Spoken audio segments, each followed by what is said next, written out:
Guys, akhirnya aku nonton juga film Hati Suwita bareng teman-teman aku di Gala Premier Mojokerto. Ya seneng banget soalnya juga punya kesempatan ketemu sama sebagian artis-artisnya dan juga penulisnya.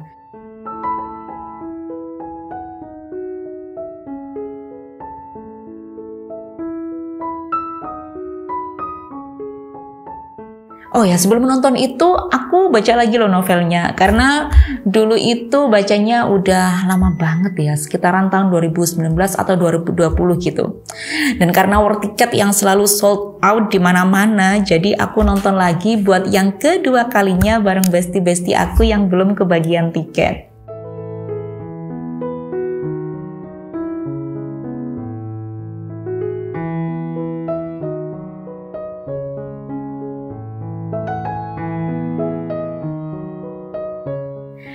Jadi film Hati Suwita ini diadaptasi dari novel bestseller karya Ning Hilma Anis, mengisahkan tentang cinta segitiga antara Gus Biru, Alina Suwita, dan Ratna Rengganis.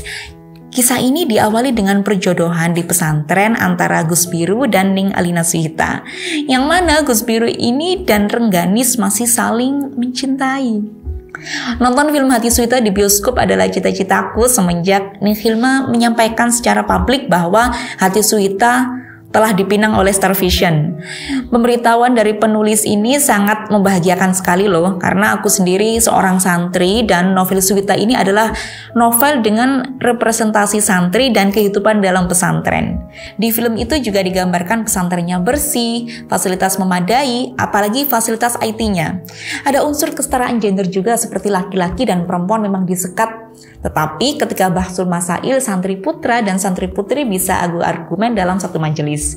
Ini penting untuk disampaikan kepada khalayak bahwa pesantren itu tidak menciptakan sistem patriarkis. Semua santri mendapatkan hak yang sama dalam pendidikan.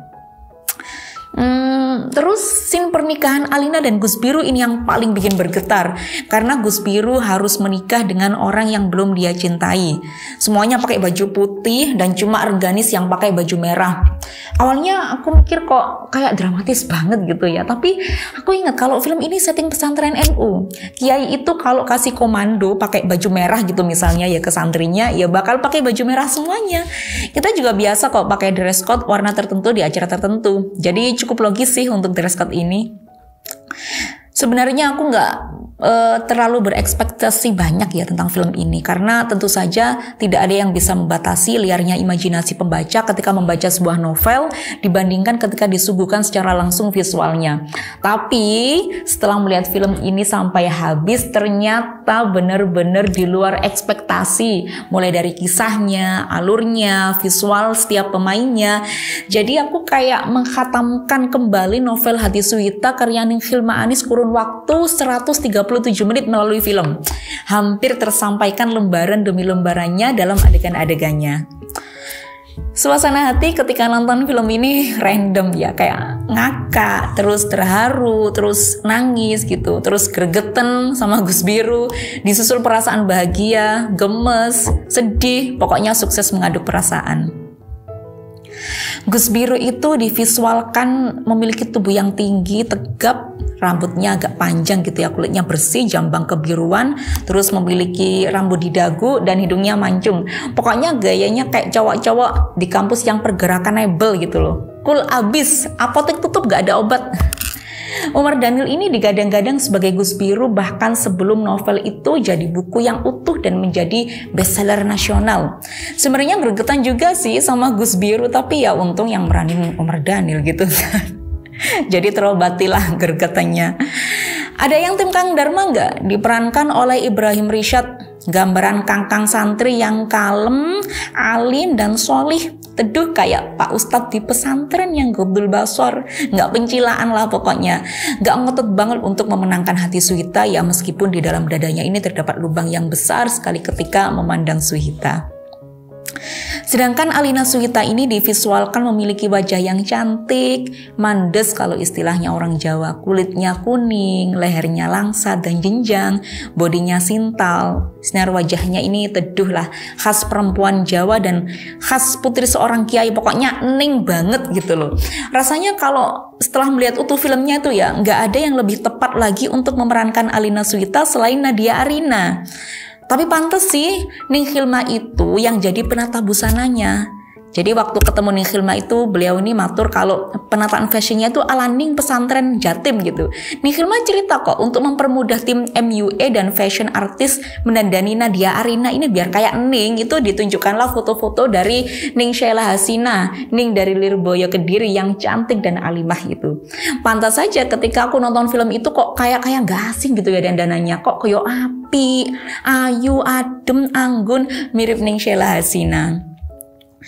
Kalau penggambaran Rengganis ini di novel ya, perempuan cantik, cerdas, mandiri, memiliki wajah oval, pipinya kemerahan berlesung, mulutnya mungil kayak buah ceri.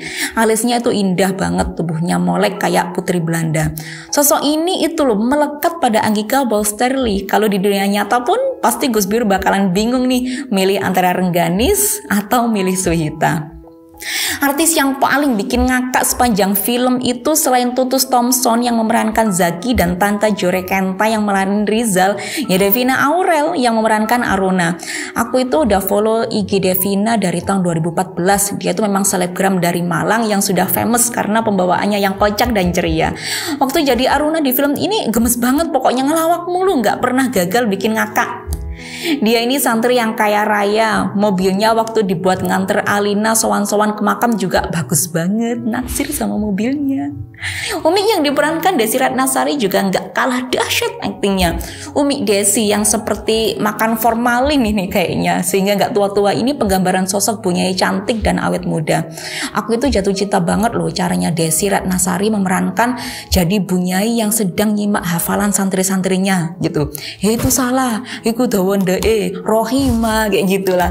Abah yang diperankan David Khalid juga nggak luput mencuri pandangan. Kiai yang gagah, ganteng dan tegas, sayang banget sama Bunyai. Ada Slamet Raharjo dan Widyawati, ada artis senior yang tidak diragukan lagi kiprahnya di dunia perfilman. Para pemain pendukung juga banyak dari kalangan senior seperti Joshua Suherman menjadi Permadi dan juga Wafda Saifan sebagai Arya. Film yang masing-masing tokohnya ini memiliki peran sesuai porsi. Gak ada yang namanya tokoh antagonis dan protagonis. Semuanya seperti khas terjadi di sekitar kita, yang mana setiap manusia itu pasti memiliki sifat baik dan juga sifat buruk. Gak ada itu yang namanya gontok-gontokan antara istri sah dan juga mantan pacar suami. Film ini membuat kita merindukan nilai-nilai pesantren yang al-muhafadzatu 'alal qadimi sholih wal akhdhu bil jadidil aslah. Seimbang antara menjaga nilai klasikal pesantren dan mengadopsi nilai modern dengan tetap bermartabat sebagai tempat yang senantiasa mengalirkan berkah di dalamnya. Film yang mengajarkan perjuangan wanita melalui filosofis Jawa yang wanitopo, wanito, berani berjuang, berani mengambil keputusan dalam mengarungi kehidupan. Adapun pro kontra dalam film yang menggambarkan dalam kiainya mewah. Loh, ya harus itu. Katanya Gus Bah, kiai kudu sugih. Lah gimana mau ngurusi umat kalau dirinya masih sibuk dengan finansial yang belum tertata. Dawuh guruku, nek maisyah ketoto, ibadah melu ketoto. Soal tampil sederhana itu, setiap kiai Bunyai memiliki cara berbeda dalam mengekspresikan kezuhudannya. Tapi insya Allah, kalau piantun yang mengemban amanah pesantren hanya meletakkan dunia di genggaman tangannya, tidak di hatinya. Pro kontra dari sisi lain dan hal lain dalam film ini pasti ada dan itu pasti akan datang silih berganti. Tapi bagi aku pribadi, pesantren masuk budaya populer atau budaya massa melalui industri film itu gak mudah loh.